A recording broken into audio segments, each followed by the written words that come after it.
magpa-blood test lang sana ako. Pero for the first time, sabi ko, parang gusto kong sumabit sa lakad ng iba. Ayun, buti na lang may nagsabit sa akin na, oy, gusto mo girl, punta tayo sa ganito. Syempre, sige, go.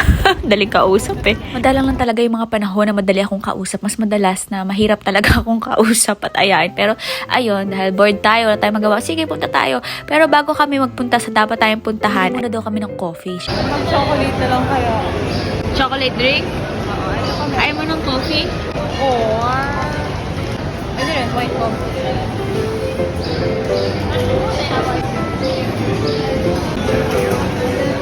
Pwede pa siya. Alam niya na kung saan siya bibili. Ako nahihirapan pa din ako mamili kung saan ako bibili. At sa may Southern Cross Station ata, hindi ako sure. Pero ayun, try niyo na lang magpunta. Ang daming mga stalls dito, mga shops dito na pwede niyo pamilian kung saan niyo trip kumain. May Vietnamese, o diba? Mukhang masasarap sila. Pero hindi yan ang trip ko dahil parang breakfast time pala ngayon. Kaya gusto ko yung coffee or tinapay. Kaya naghahanap pa ako kung saan ako bibili. Lalo kung budgeted ka naman, talaga hindi mo mabibili lahat ng gusto mo. Baka nga coffee, ay hindi baka, talagang mga matcha or coffee lang ang kaya ng budget ko for today's video.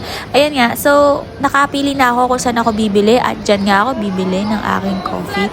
Tapos hindi inaantay ko na ibigay sa akin. Aba, hindi pala sa akin yun. Kaya pala sabi ko, bakit coffee? Parang matcha naman yung in-order ko. Ayan na, ito na talaga yung legit na para sa akin. Para sa akin ka na this time.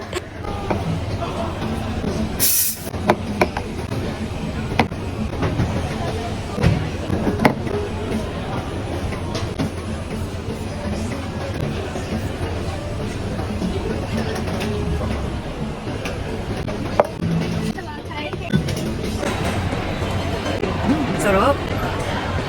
Sarap, sarap. Ang sarap. Ayan, syempre masigla na tayo dahil nakagastos na naman tayo. Masigla na tayo dahil nalamanan na kahit paano yung tiyan natin. So, pupunta na tayo sa kanina pa nating dapat puntahan na co-commercial lang tayo, nasi-segue tayo. So, syempre, sasakay kami ng train. Pupuntang Box Hill Station.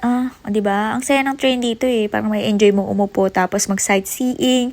Lalo kapag first time mo or kakadating mo lang sa Australia, pwede mo i-feel mag-train hopping. Charot. Ayan na nga, nakarating na kami dito sa Box Hill. Hindi ko dito first time magpunta sa station na to dahil nung last time nagpunta ako dito para maghanap ng marerentahan ka. So parang na-feel ko na masyado siyang malayo sa CBD. Parang gusto ko sa city life, yung malapit lang sa may city, ganun. Kasi syempre mag-isa ka na nga tapos mga mga damo pa, mga puno-puno makikita mo. Ewan ko, baka sa iba ganun yung trip pero hindi lang sa akin kasi gusto ko yung mas accessible. Kunyari, pagbaba ko, pwede nang kumain, marami ng mga stalls. Anyway, mahilig ba kayo sa mga outdoor adventure, mga sports, camping, fishing, mga pag-ski, ganyan?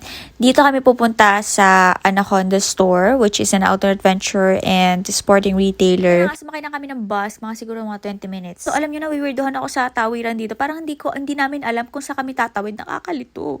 Kaya na yan. Ay, charot. Ang dami sasakyan doon.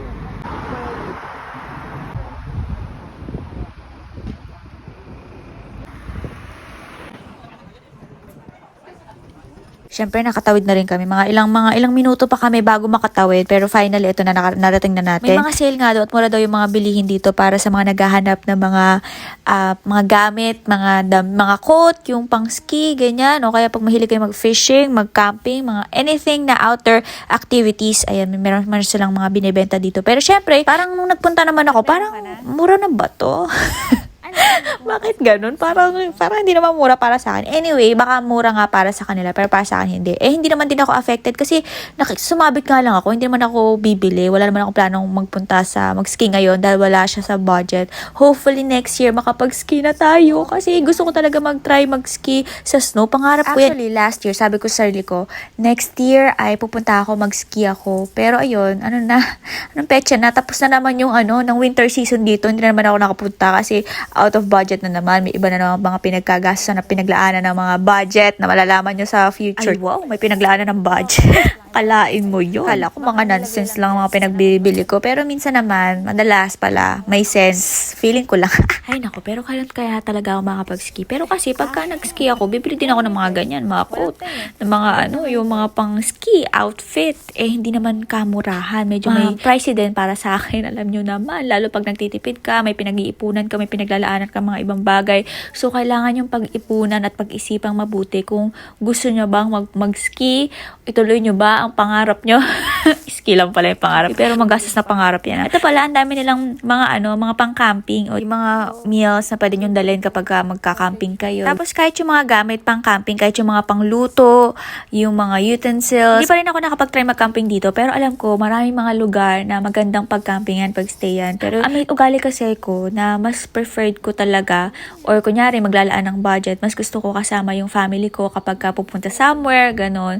Pero kaya mas limited, actually parang medyo madala nga yung time na lumalabas ako na ako lang mag-isa. Tapos syempre, pagka pamilya kasama mo, mas magastos kasi ikaw gagastos. Ay, dalawa pala kami naghahati, kami ng ate ko / husband niya. Ayan, ang daming mga out there, yung mga coat, 299, nakalain yun. At naman, tingnan natin, 219. At kung hilig nyo naman na outdoor activity is fishing, ayan na yung mga gamit for fishing na feeling ko ay magagandang mga klase. Feeling ko lang naman, hindi ko pa naman na-try. Pero ito, halik kayo dito, may nakita ko. May naaalala ba kayo sa coat na yan? Naiisip nyo ba ang naiisip ko, B1? Bukod sa price niya na medyo mahal, na alala ko yung alam niyo yung sa Japan, yung kapag yung mga walang laman loob, walang damit sa loob, tapos yung mga palabas na magpapakita biglang mag-open ng coat nila, tapos nakahubad sila, yung mga ganon. Di ba ganon yung kulay brown, tapos parang ganon yung coat? Ano bang pinapanood ko? Ba't may mga ganon ako napanood? At ito, nakakita ko ng mga bonnet na feeling ko ito yung pag makakabili ko, ito siguro yung mga kaya kong budget. Feeling ko, hindi rin pala. Ayan na nga, nagka-try ako kung alin ang bagay sa akin, pero feeling ko lang naman, lahat bagay sa akin. Charot lang. Kapal lang mukha.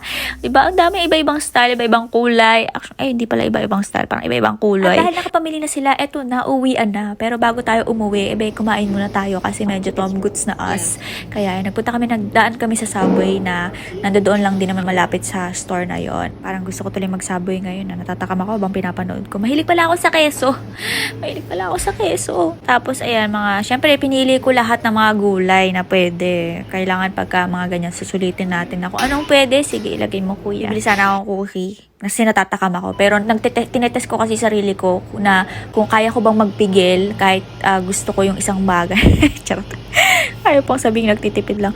Anyway, pwede ka palang mamili dito ng kahit ilang sauce ang gusto nyo. Parang sa Pinas din naman, di ba? Parang wala din namang limit sa Pinas. Pero dito, ayan, pwede nga kahit anong sauce ang gusto nyo. Eto na nga, pauwi na dapat talaga kami. Kasi sabi nung friend ko, ay, manonood daw sila ng movie. Parang feeling ko talagang sumabit today. Kaya sabi ko, sige, sasama na din ako. Kahit di man ako inaaya.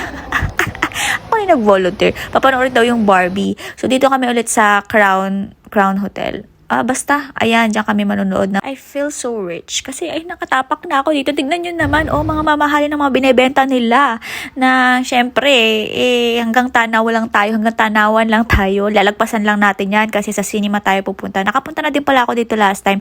Spider-Man ata yung pinanood natin. Kaya ako nakanood dahil discounted ang ticket. Kaya, okay lang. Pasok sa budget. Yung mahilig sa Barbie, pero dati gumagawa kami ng mga paper. Parang manika, pero gawa sa karton. Tapos magdodrawing lang kayo sa karton. Tapos gugupitin nyo siya. Tapos ayun, pwede din kayong gumawa ng mga damit nila. Yung nakakatuwa kaya yun. Lalo ng mga walang budget, mga walang pambili ng mga manika. Ayan. Pero okay lang kasi sobrang na-enjoy ko siya talaga. Kasi nagiging creative ka pa. Yung ganda ng damit at ganda ng manika mo ay nakadepende kung gaano ka kagaling mag-drawing.